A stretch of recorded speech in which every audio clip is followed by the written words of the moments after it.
Hi everyone, thank you so much for joining us again. Welcome back to our channel. This is the Love is Healing channel, and in this channel we aim to teach you, show you, embody that love is in fact healing, that when we love ourselves we can love others better, and we can integrate, we can have more empathy, we can have open conversations, especially with those that we disagree with the most.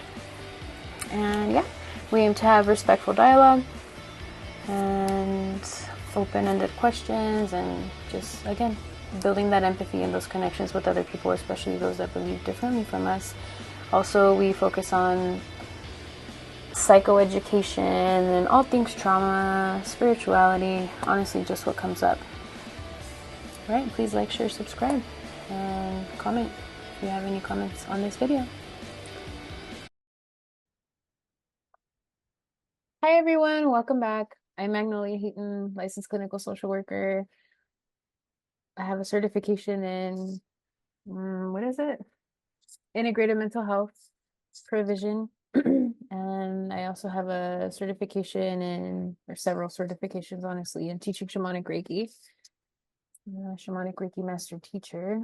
And yeah, owner and founder, clinical director of Love is Healing LLC. And today with us, we have Jeffery. And he is currently a master's in public health intern. Actually, today's his last day, which is exciting. So congrats on getting your master's in public health here soon.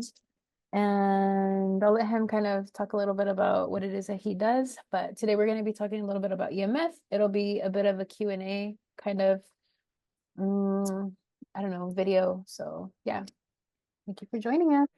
As you said, my name is Jeffery Herrington. I am a MPH intern going to American Public University system. I'm also an Air Force veteran, still active duty, but I have worked public health for a little over 11 years. So my history of public health in the Air Force is a pretty broad term. We have a lot of programs that we touch. The focus of my internship has been health promotion, health education. So we talk about different subjects. Our specific focus was integrative health and its effects on complex trauma. So taking the different parts of the body and how they interact with your mental health. So with that, it was hard for us to talk about all these different parts of the body without talking about EMF exposures and how that affects the different parts of your body. So that has led us to where we are at today. Doing a presentation on what is EMF and what that means to you. So, all right. Any opening thoughts, Magnolia? What's your questions? I guess, sure, let's do that. What is EMF? Is All it right. EMF is electromagnetic fields or forces, depends on which way you look at it. There's natural EMFs, and then there's also man-made EMFs. When we talk about the rise in technology, most things have came through an electronic, I say electronic, a wireless format. So they have a lot of things. To understand EMF in its basics, everything that has electrical or thermal force or magnetic force, it puts off a field around it. When I think EMF, when I was a kid, I used to watch, what was it, Supernatural, and they would take EMF detector to detect spirits in the system and stuff like that. And some of those shows, they would come back and be like, well, we had a high EMF reading because we got too close to the wireless router. So you think like, well, why was that significant, right? So our wireless routers, maybe it wasn't wireless routers now that I think about the age Supernatural came out, but it was electrical sources. So electrical sources, they have electrical currents running through them, and they off-put this electromagnetic field around them. So you think about it, the higher the input, the higher amount of electricity that's going through it, the higher it's outputting. Well, we also have, in technology, have focused that to where our wireless routers are putting out a signal that other things can see. So that's why you have like your smart TV can connect to your Wi-Fi, they can connect to the internet, they can connect to everything. Camera systems, you have regular TVs, then you have more along the lines of radiation. I guess you can think of radiation as the same thing. You have microwaves, you have stoves, you have your washer and dryer. All of this stuff is putting out a field around it, right? Well, the thing that we're keying into is what that means to your body. So when we're talking about radiation, like the very narrow, like can cause cancer and affect your body. That's when we get into like X-rays and ultraviolet and all that kind of stuff. Very small doses of those can cause a lot of damage. So those are heavily researched and we understand those. Well, the ones that don't cause immediate acute issues is the ones that we have a little less research on. There is still research and it still proves that there's an impact. But less research because it's not something that holding your phone to your head and going to sleep with it, that's not going to kill you the next day. So there's a little bit less research on what impacts that actually has. So, and I don't think we've gone this far, I haven't mentioned it, but a huge source of EMF is phones and cellular devices, anything, tablets, anything that's connected to Wi-Fi. So, and then you have your smart home products and all that kind of stuff. All of those are putting out a signal, and it is fully with the intention of receiving it on through walls and everything like that. So you can only imagine those signals are going through your body as well. So that is a very surface level of what EMF is, but just know that it is a energy source that is going through surfaces to get to something else that sends information. Why is it so bad? Why is it such a big deal? Why are influencers talking about it so much? The big thing with EMF is one I've already mentioned, it's not well researched. However, we do know that we actively show symptoms when we have overexposure. There's people that are sensitive to it, so that's one thing. But another thing is when you look over time and history, all of these weird health outcomes, and we say, oh, well, where do these come from? So if you have people with higher risk of cancers, if you have people with lower fertility rates and all that kind of stuff, you look over the history of time, it's like, well, we have to look at what changed for all of us and in what day and age. So there's people who have overexposure that we have scientific connections like headaches and bad dreams, nightmares, like different mood changes, all this kind of stuff surrounding. We talk about like blue light, we talk about all this stuff that we know it's affected by these EMF sources, right? The other side of that is since we're showing symptoms and there's not a lot of research, then that's where we're kind of connecting it to. So was there a lot less cancer, I don't know, 100 years ago? Scientifically it's showing, yeah, there was, but we don't know why. So what's changed is technology has came a long way. And since we're not researching things before just activating them, it's hard for us to tell if things like 5G, these different wireless signals, whenever planes come into land, they have like instrument systems that emit these different sources. Just because it's a lower frequency, we assume it's safe. But research is coming around here lately to say, hey, it's probably not as safe as we think it was. So I think new research is, to answer your question, new research is showing that, hey, we're already at a point where we're oversaturated with EMFs, but it may not be as healthy as we thought it was. Or as neutral, right? Yeah. And why is it so bad? So it has things where it can interfere with DNA. It has things where it can interfere with hormonal balance. It can interfere with hormonal receptors. These are things that happen within humans. I will say we probably know less of, because we can report our symptoms, we probably know less of what it's doing to things like wildlife and nature and all that kind of stuff. But there's certain natural levels of it that are okay, and I don't want to like get into the point of like putting on a tinfoil hat thing. Like we're not going to avoid EMFs altogether completely, but we need to limit or reduce the amount that we're going through to have better well-being and health outcomes. So Absolutely. You mentioned wildlife, and I know that there are studies or instances or something, right, of like bees and putting a cell phone.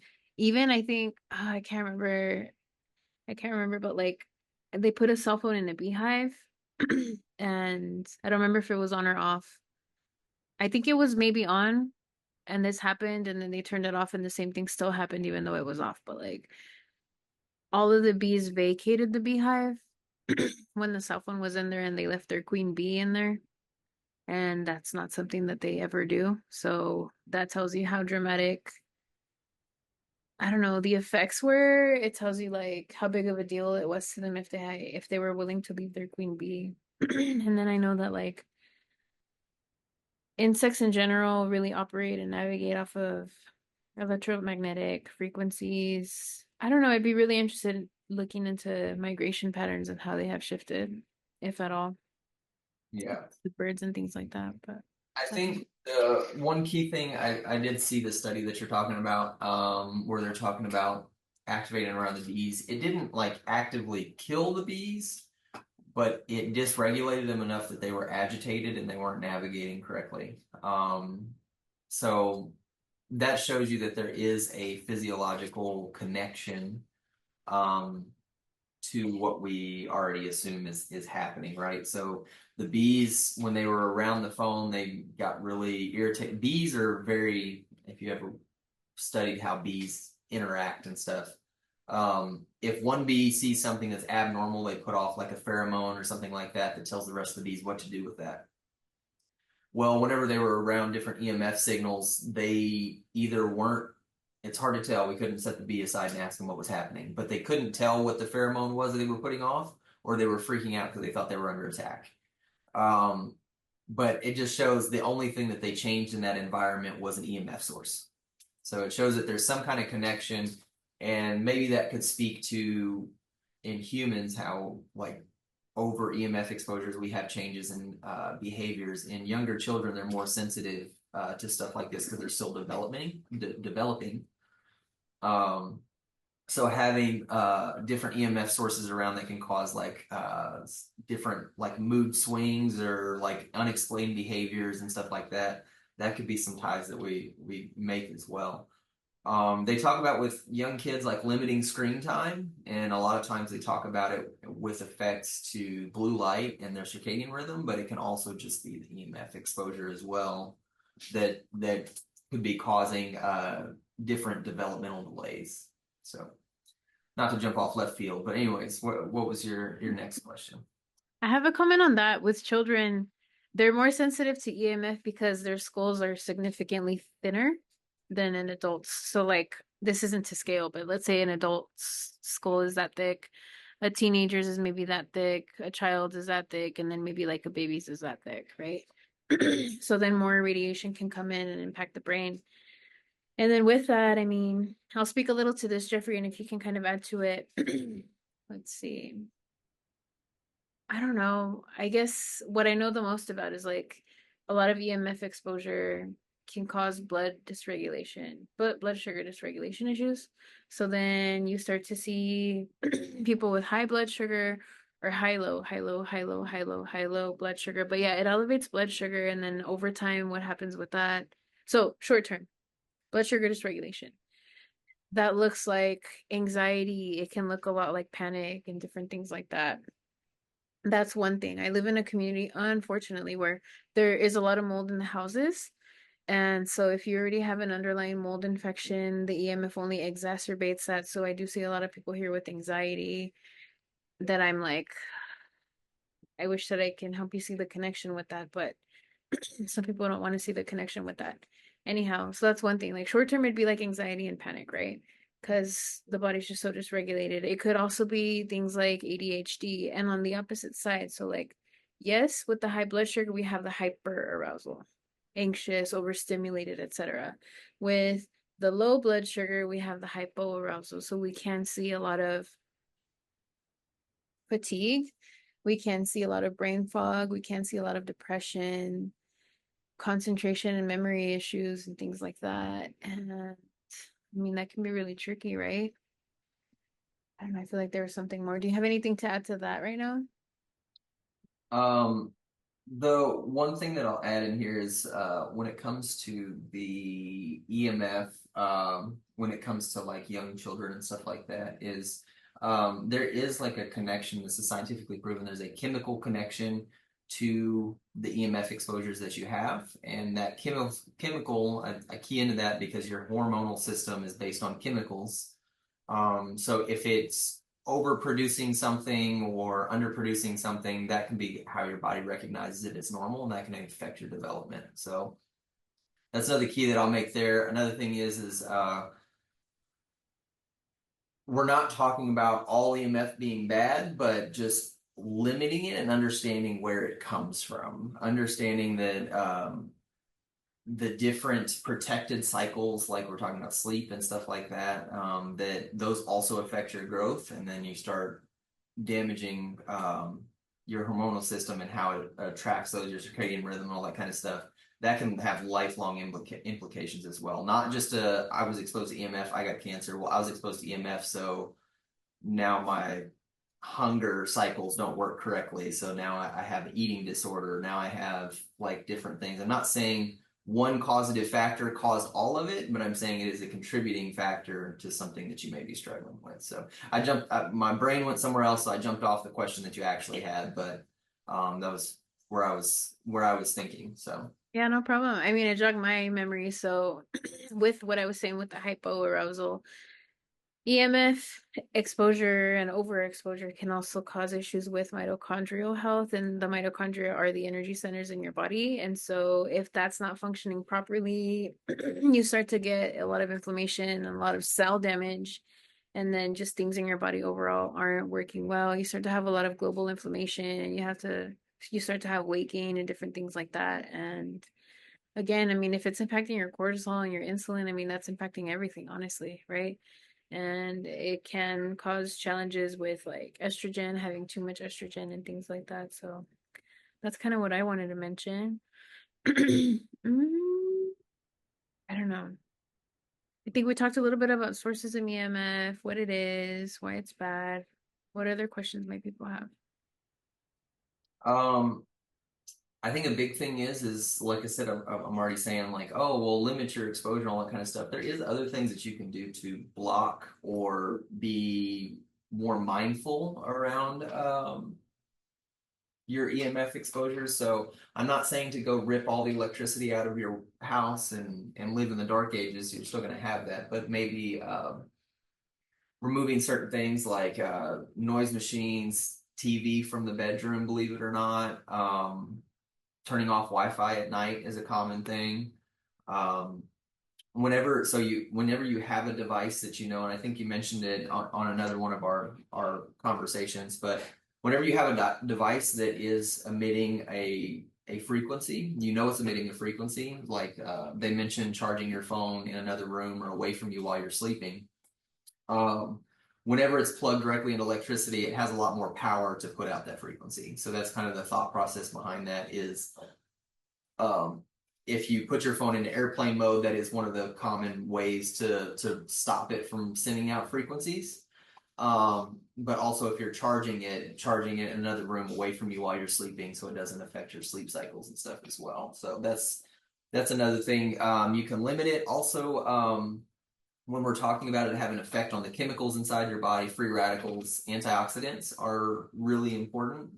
Things that go in your body and identify free radicals, free chemicals that are extra, and how you excrete those is really important as well. So there's some supplements and stuff that's listed to help with EMF exposures, but really it's about speeding up the shedding of toxins in your body, and that's how because you're shedding those chemicals that the EMF caused, if that makes sense. So sometimes with EMF you can have some like inflammation and stuff like that, and it's really you retaining the chemicals or the toxins that it caused your body to produce in the first place.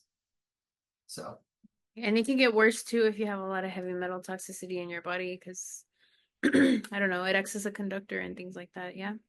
mhm. hmm So some other things that we can do is, so I guess I'll start with that. Limit your exposure, yes. Piggybacking off of what Jeffrey said. limiting our exposure to dirty electricity. So that's something that happens. I don't know a ton about the mechanisms. I know that there are protectors that you can buy that help to limit the dirty electricity that's flowing through your house, right? Or that you're exposed to. So that's helpful in reducing EMF.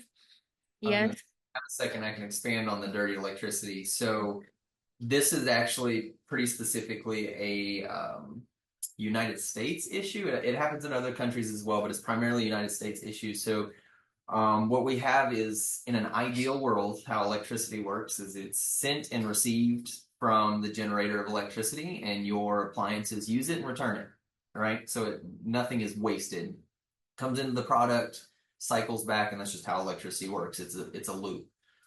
Well, what happens in the United States is we have inefficient different things, and also our electric system is set up to be kind of inefficient. So instead of allowing this perfect electricity to go back and forth, we know that there's some shortages. So what do we do to stop people from getting electrocuted? We ground things. So any extra electricity that can't make it back to the conductor goes into the ground. So that's why you walk around the plugins that you have and stuff. They're three-pronged. There's a ground on there.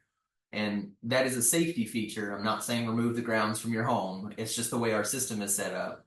So the electricity comes out and it has an option to go into the ground. Well, that wasted electricity comes off in the form of EMFs. So that's what we call, when we talk about dirty electricity, most appliances are not 100% efficient at circulating that electricity. So what's wasted can come off in different formats. So it can be additional electricity going through the ground. It can be thermal. So you have like a light bulb. You know how in the past like 15 years, the United States has moved to a lot of LED and stuff. Those are more efficient. Halogens were super inefficient to where only about, my numbers are probably a little off here, but it was like 60% of the electricity going through it actually came off as light. The other 40% came off in the form of heat. So that's why light bulbs are hot. They were never intended to be hot. They're not intended to make heat, but that's because of how inefficient they were at getting the electricity through. So that's where dirty electricity comes from.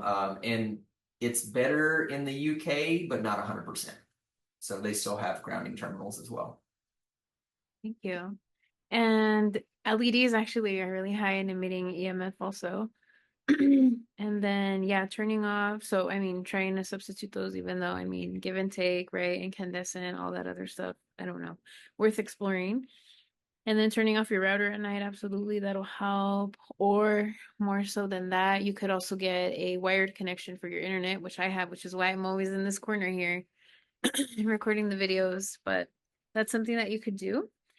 Can you think of anything else that you could do to limit your exposure? I think like if you see that you live somewhere, maybe you're renting and you live near any 5G towers, trying to get away from those as much you can. That's something that you could do.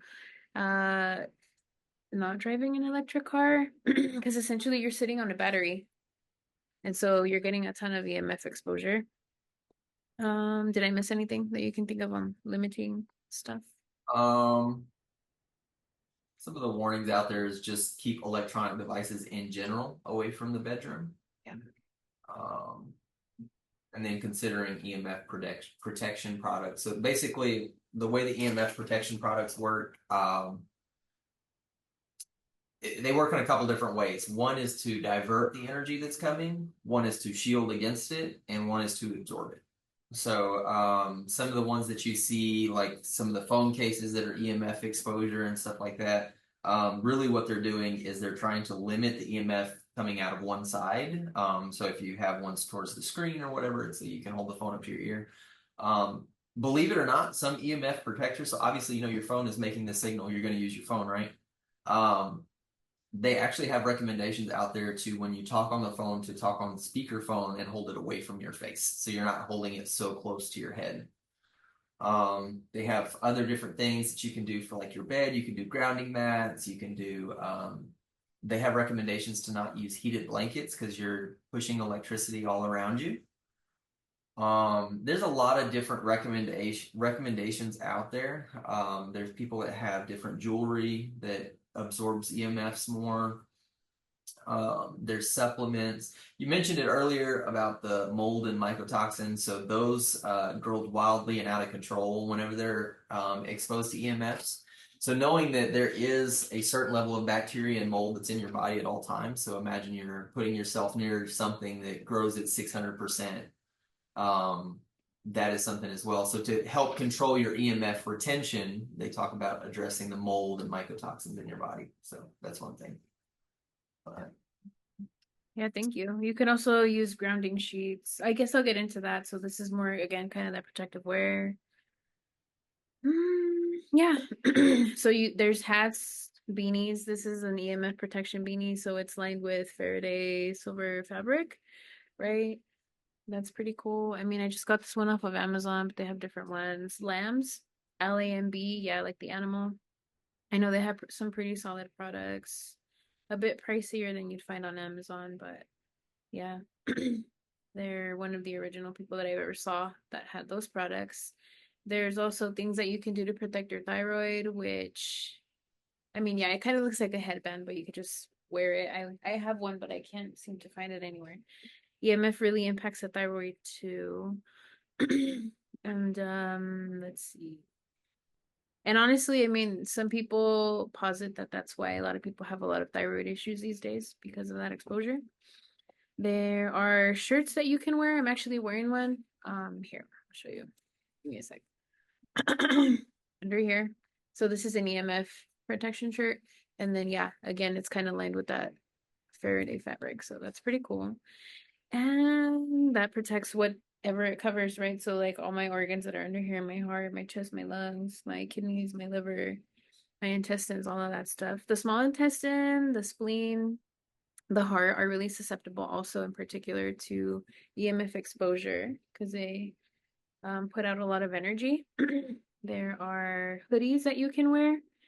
There's underwear too. There are bottoms. Particularly, I've seen pants more than anything, not really so much shorts. And pajamas that you can wear. There's EMF blankets that you can wear. There's mixed reviews on the efficacy of those, but it's out there. Those are some things that you can do. There are grounding bags that you can buy. That I would recommend personally. There's this website called Curiously Present, and you can get those there too. But I think there's this other website too, actually called EMF Rocks. But if you look up those two different websites, I know that it's basically Tesla crystals in a kind of like Ziploc Faraday bag, and then that's in another like muslin cloth or something like that, canvas bag. So yeah, and then you can ground them outside periodically. You can charge your own body and your like aura really with that energy. You can also discharge energy throughout your body by using that bag and kind of tapping, or you can put it on your organs and it'll like pull out the EMF sorting your different organs. So that's pretty cool. My chiropractor told me this. I haven't tried it too much, but he kind of said like if you just take, I don't know if it's your right hand specifically, but if you flick, I don't know if you have to sweep and flick, but you flick, and whenever you flick, you're flicking off excess EMF. So that's kind of cool to know. But he said definitely don't do it around your loved ones, right? Like don't flick in their face or around your children, pets, etc. Try to do it away from them. Grounding in general can also help because it is a lot of energy, a lot of electricity, etc., that's running through the body, right? And that's like again dysregulating. So it's just too much energy. So then grounding, yeah, you can use the grounding bags and things like that. There are grounding sheets that they have too for your bed, so you could sleep with that and plug it in. And I guess it's supposed to have that grounding effect as if you were sleeping on the ground, right? There's also grounding outside. So you can either walk around barefoot on the grass or the dirt or on stones, right, that you have on the ground. It's recommended 20 minutes is ideal, but even if you can do 10 or even if you can do 5, still it'll do something, right? So as often as you can, daily would be ideal for 20 minutes. You can also put your hands up against a tree, right? And that'll have that same effect because it's you and this tree and it creates kind of an energetic loop. So yeah, you send your energy to the tree sends it into the ground, etc. It re-energizes you. It's the same thing. You can do that for like 10 to 20 minutes. I think those are the main things that I have on that. And then in terms of supplements, right, you can look them up yourself and things like that. The only ones that I can vouch for are the supplements by Supreme Nutrition because those I can tell you that I've taken myself. I've had my family take them, things like that. So, um, I know for EMF specifically, they have Alaria, and so that's iodine, and it also helps. So I think it's a plant from the ocean, and it's an iodine supplement, and it helps to remove radiation from the body. There is also Bodyguard Supreme. That one I haven't taken because I'm breastfeeding and you're not supposed to. But that one helps to remove heavy metals and it helps to support the removal of excess EMF from your body. It also supports your gallbladder. And Takasumi Supreme, that's a really big one too. It's charcoal bamboo, I think from Japan. So, yeah, that's really good at soaking up radiation. That one you have to take away from other supplements, like either 30 minutes before or 90 minutes after a meal. But yeah, that soaks up not just that, it's a really good binder in general for other mycotoxins. So that's pretty cool. Also for food sensitivities or when you're eating food allergens. What else can I say? So, I mean, yeah, I invite you to like that website's pretty cool. I mean, explore ideally, right?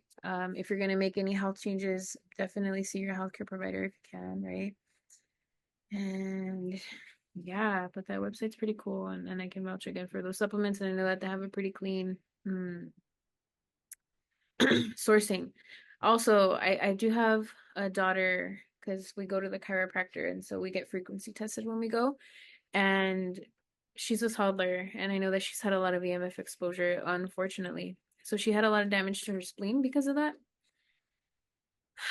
And he put her on standard process. I know that that's a big supplement too that chiropractors use, but I don't remember which one they put her on, but it worked. So that's good. But I think those are my thoughts on EMF, the biggest things that I can think of. Jeffrey, any closing? Oh, I do. I'm so sorry. I do have some other ones too. So, not putting your laptop. So, think about like what you're exposed to. You typically have your laptop, you have your cell phone, right? My cell phone has a wave block. That's the one that I use. I know there's different ones that I've looked at, like Airs Tech. I haven't made the change, and it's just like ordering online. If it's not on Amazon, it's not easy. And the way my executive functioning is set up, I'm like, there's too many steps. Can't go through with it, right? But there's some other ones out there that I think seem pretty cool. But I have Wave Block. It's this really big sticker, and it's supposed to block about 80% of EMF radiation. So you could do that. You can buy like stickers, or they have other little like things. Those ones haven't worked as much, like the cheaper ones that work on Amazon. I'm sorry that you can get on Amazon, but there's also pouches that you can put your phone in, stuff like that. So with the cell phone, yeah, ideally, like you said, putting it on airplane mode. If you're gonna have it in your pocket, I mean, it's best not to. But if you're gonna try your best to not put it in your front pocket because it's right near your gonads and EMF really impacts fertility that way too. It really messes with the gonads. So do your best to put it in your back pocket if you have to, or your purse or backpack or whatever. Not on your person. I know that honestly, if you have an iPhone like I do, you can go into the settings and like I don't really remember exactly how to get there. It's like this whole thing, the iPhone settings, but you can see the information about the phone and like it tells you on there like if you're within 1 millimeter or something like that from your skin, then you're going to be exposed, like overly exposed to radiation. So that's important to know. And the older the model, the worse it is. So right now I have an iPhone 12, unfortunately, but I just couldn't get any more signal with my 8S Plus. But they're pretty bad. I think like the 14 is one of the worst ones in regard to radiation exposure. 5G phones in general are pretty notoriously infamous for that.